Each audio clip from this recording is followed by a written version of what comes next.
Today, we're ranking Dexter internet fan theories on how ridiculous and outrageous they are.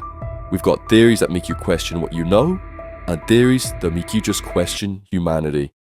This is how the rankings work. As always, I'm going to shuffle the characters, so each one is a surprise. Now, let's see who's going first. What a perfect way to start the video, by offending 80% of my audience. Dexter isn't a psychopath. He's autistic. Right, so where's the evidence? So apparently people think Dexter is autistic because unlike other psychopaths, Dexter isn't as good socially, and people throughout the series think he's weird. That's all, folks. I guess there is more. Dexter shows a love of routine from as early as season 1 with his unbreakable rules and repeated patterns of killing.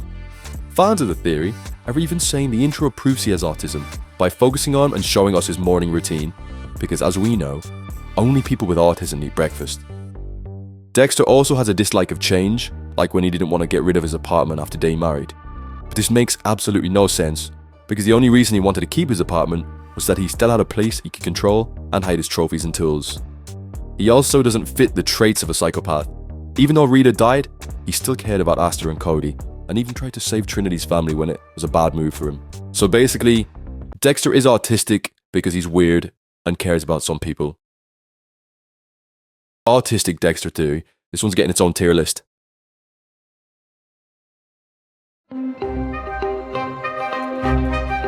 Okay, please be better than the last one.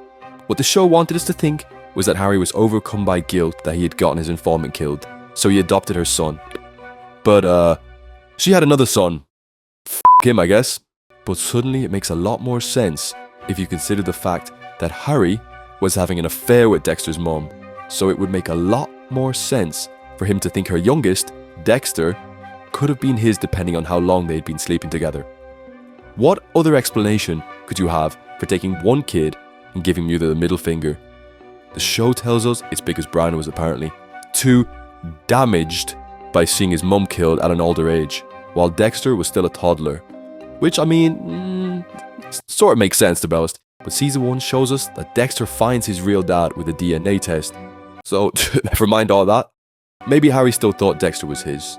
Maybe he just wanted another kid and didn't want the hassle of going to China to adopt. I like this theory, so I'm changing it to Harry thought Dexter was his. And it's going into, makes sense. So, this theory goes, Dexter from the cartoon Dexter's Laboratory is actually young Dexter Morgan, because they have similar hair color, and cartoon Dexter's sister is called Dee Dee, and show Dexter's sister is called Deborah. That's all. That's everything. That's the whole theory. Also, the fact they're both interested in science or something dumb like that. How about I just list reasons why this is dumb? Dexter's mum gets killed when he's a toddler, whereas cartoon Dexter still has his parents. Cartoon Dexter isn't a psychopath. Cartoon Dexter has a French accent. We finished here? Cool. Autistic Dexter tier.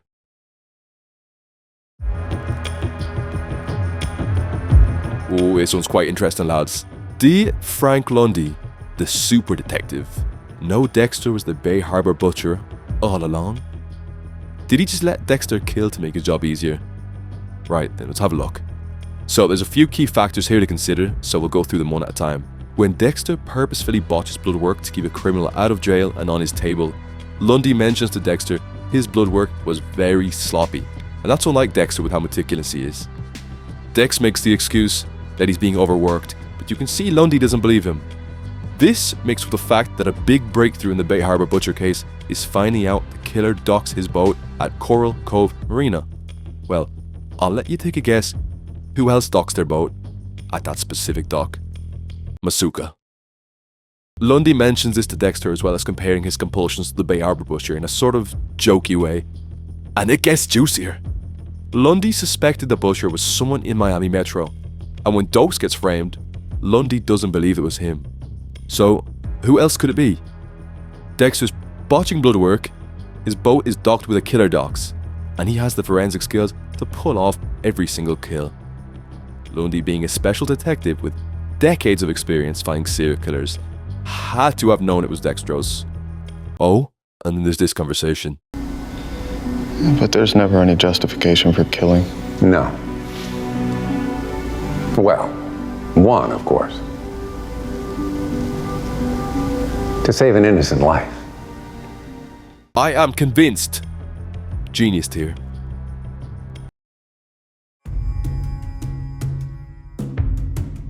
Damn, did everyone know about Dexter?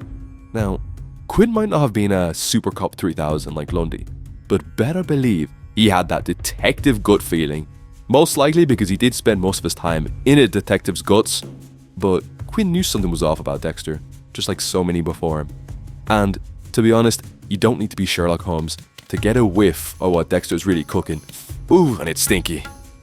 It all starts with Quinn catching Dexter stealing from a crime scene. Mildly suspicious. He does a bit more digging, and what do you know? Dexter's got a secret apartment too. That is odd. Add Quinn finding about Dexter's alter ego Kyle Butler and his emotionless demeanor when Rita dies, and Dex is sus. Quinn then hires a private investigator to look a bit more into Dexter, and he finds photos of Dexter and Lumen dropping trash bags into the ocean. Now, if that's not incriminating, I don't know what is. But for some reason, Quinn starts distancing himself from the private investigator, and all of a sudden doesn't want anything to do with Dexter.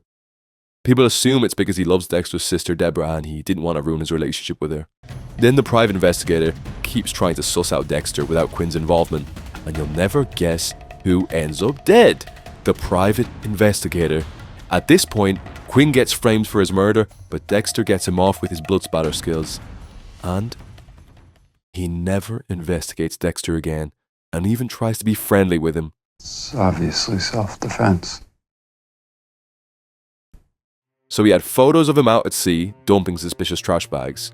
The investigator he hired to suss him out was mysteriously found dead. And then, in the final season, he straight up just kills a man in front of Quinn. Quinn knew. Quinn knew.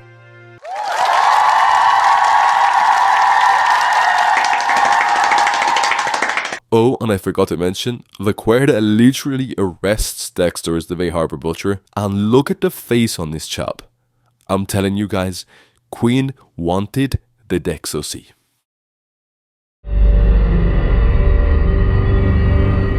So you think your favourite slasher killers would stand any chance against Dexter? Alright, okay, alright, let's have a look and see.